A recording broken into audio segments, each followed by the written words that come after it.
فأتت به قومها تحمله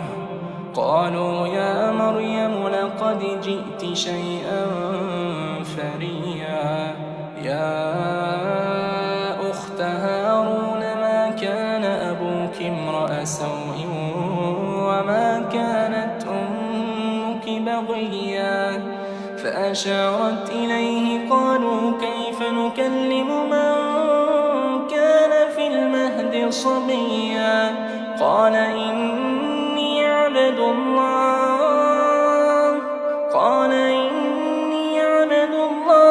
آتاني الكتاب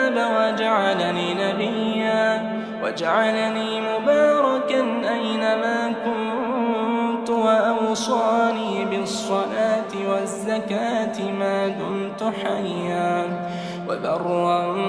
بوالدتي ولم يجعلني جبارا شقيا والسلام علي يوم ولدت ويوم أموت ويوم أبعث حيا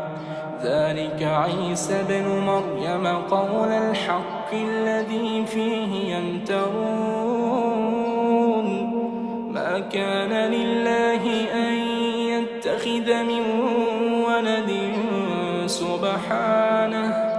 سبحانه إذا قضى